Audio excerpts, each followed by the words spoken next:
Hello, good morning students. मैं शैलेंद्र सिंह।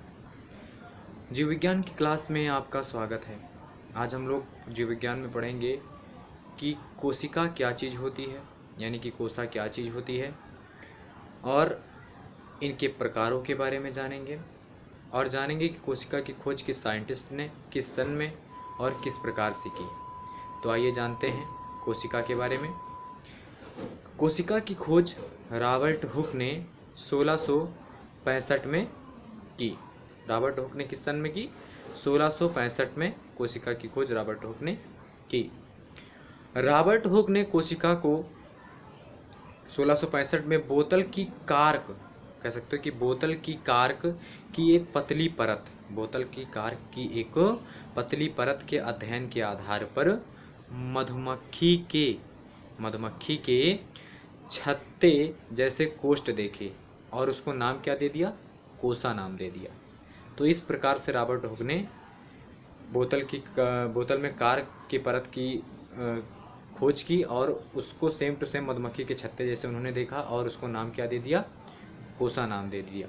तो ये हुआ कोशिका की खोज करने वाले वैज्ञानिक के बारे में, जैसे कि जो कि रॉबर्ट हुक हैं। किस सन में हुई? तो 1665 में हुई। और बोतल की कार की परत का अध्ययन करके इन्होंने मधुमक्खी के छत्ते जैसे कोष्ठों को देखा और उसको नाम क्या दे दिया गया? कोशा नाम दे दिया। तो ये हुआ कोशिका के बारे में और उसकी खोज के बारे में। अब हम जानते हैं कि कोशा के प्रकार कौन कौन से। एक बात और याद रखिए मित्रों आप, कि कोशिका जो होती है वो जीवन की मौलिक इकाई होती है। कोशिका क्या होती है? जीवन की मौलिक इकाई होती है। अब हम जानेंगे कोशिका के प्रकार कौन कौन से होते हैं। तो कोशा जो होती है वो 2 प्रकार की होती है।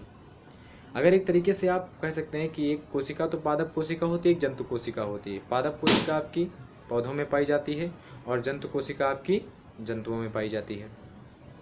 लेकिन यहाँ पे हम कोशा 2 प्रकार की पढ़ेंगे। कौन कौन सी कोशा 2 प्रकार की हैं वो? एक तो है आपकी प्रोकैरियोटिक कोशा, दूसरी है यूकैरियोटिक कोशा। तो प्रोकैरियोटिक कोशा कौन सी होती है और यूकैरियोटिक कोशा कौन सी होती है?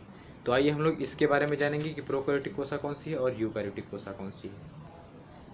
तो हम लोग जानते हैं प्रोकैरियोटिक कोशिका और यूकैरियोटिक कोशिका के अंतर को समझते हुए इन कोशिकाओं को हम समझेंगे। तो आइए हम जानते हैं difference between eukaryotic and prokaryotic cells. तो आइए इनको डिफरेंस को पढ़ते हुए हम लोग बहुत ही आसानी से जान जाएंगे कौन सी सेल्स यूकैरियोटिक होती हैं और कौन सी प्रोकैरियोटिक होती हैं। तो आइए पहला अंतर जानते हैं हम लोग। कोशा द्रव्य। प्रोकैरियोटिक में कोशा द्रव्य क्या होता है? पूर्ण कोशा में फैला रहता है। कोशा द्रव्य पूरी कोशिका में फैला रहता है। किसमें? प्रोकैरियोटिक कोशा में। यूकैरियोटिक कोशा में क्या होता है? केंद्रक एवं कोशा कला के बीच सीमित रहता है। जो कोशा द्रव्य होता है ये केंद्रक और कोशा कला के बीच में सीमित रहता है।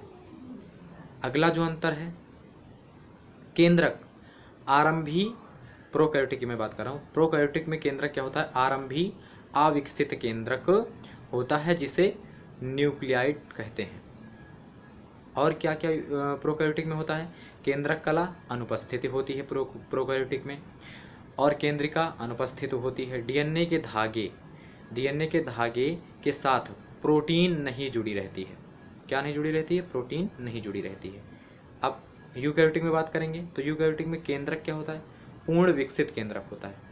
यूकैरियोटिक में केंद्रक पूर्ण विकसित होता है और केंद्रिका क्या होती है? इसमें उपस्थित होती है। केंद्रक कला उपस्थित होते हैं। किसमें? यूकैरियोटिक में केंद्रक कला उपस्थित होता है और केंद्रिका भी उपस्थित होती है।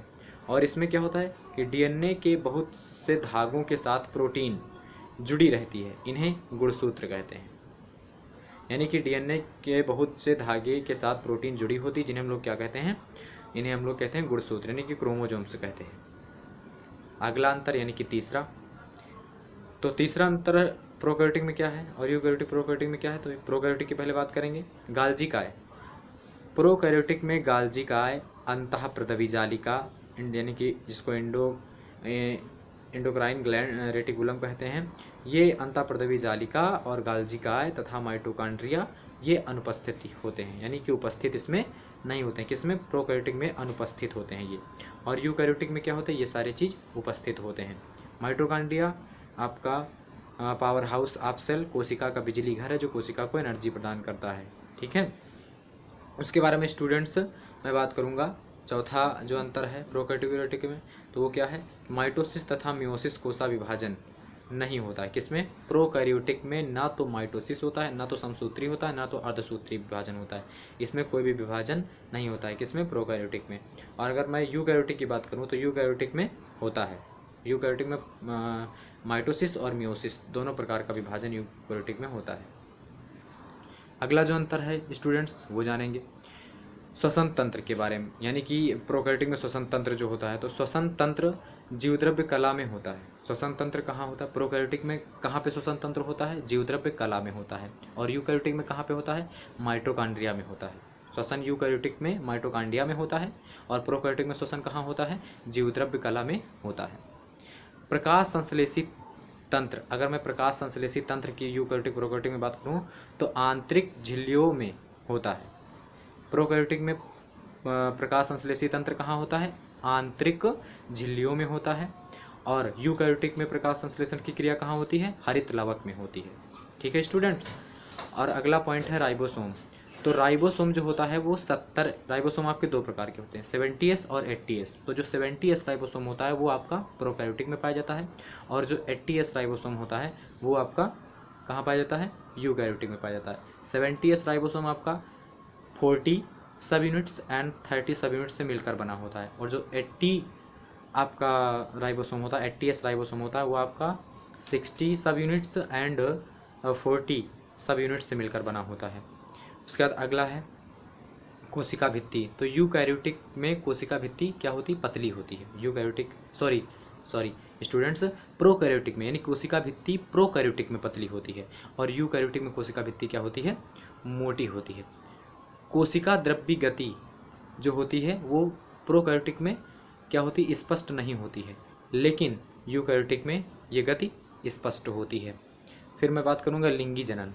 तो लिंगी जनन प्रोकैरियोटिक में क्या होता है, अनुपस्थित अथवा कम विकसित होता है। प्रोकैरियोटिक में लिंगी जनन क्या होता है, अनुपस्थित अथवा कम विकसित होता है। और यूकैरियोटिक में बात करूँ तो पूर्ण विकसित होता है। ये हुआ। फिर अगला है रिक्तिका। तो प्रोकैरियोटिक में रिक्तिका क्या होती है, अनुपस्थित होती है और लाइसोसोम्स भी अनुपस्थित होते हैं। किसमें, प्रोकैरियोटिक में। यूकैरियोटिक में आपके रिक्तिका और लाइसोसोम्स ये दोनों उपस्थित होते हैं। तो मित्रों आज ये हमारा अंतर हुआ। ये अंतर किसमें था, प्रोकैरियोटिक और यूकैरियोटिक में, जिसको आपने अभी भली भांति जाना है। तो हम आज इस वीडियो में क्या जाने हैं, इस वीडियो में जाने हैं कोशिका क्या होती है, कोशिका की खोज किसने की और कोशिका की खोज कैसे हुई ये जाने हैं। और फिर कोशिका के प्रकार जाने हैं। कोशिका के दो प्रकार होते हैं, प्रोकैरियोटिक यूकैरियोटिक। और प्रोकैरियोटिक यूकैरियोटिक के बारे में हम लोग इनके अंतर के आधार पर प्रोकैरियोटिक और यूकैरियोटिक के बारे में हम लोग जाने हैं। तो आपने प्रोकैरियोटिक और यूकैरियोटिक का अंतर विस्तार पूर्वक पढ़ा है। तो आप लोग मित्रों मेरी इस वीडियो अगर आपको ये मेरी वीडियो पसंद आई हो तो इसको लाइक शेयर सब्सक्राइब जरूर करें ताकि मैं आपको और भी अच्छी वीडियो दिखा सकूं। तो एक रिक्वेस्ट और है मित्रों आपसे, ये प्रोकैरियोटिक और यूकैरियोटिक में आप लोग डिफरेंस ज़रूर याद रखें। ये आपकी क्लास में चाहे 9th हो, चाहे 10th हो, चाहे 11th हो या फिर 12 हो, intermediate first year second year दोनों में पूछे जाते हैं। ये काफ़ी इम्पोर्टेंट है आपके पढ़ाई के लिए भी, बोर्ड परीक्षा के लिए भी, और अपने जीवन में इसको आप इसके बारे में दूसरे को नॉलेज दे सकें, इसके लिए भी आपके लिए बहुत ही महत्वपूर्ण है। तो इसको आप लोग अच्छे से पढ़िए, ज़रूर तैयार कीजिए। तो आज की क्लास में इतना ही। धन्यवाद स्टूडेंट्स।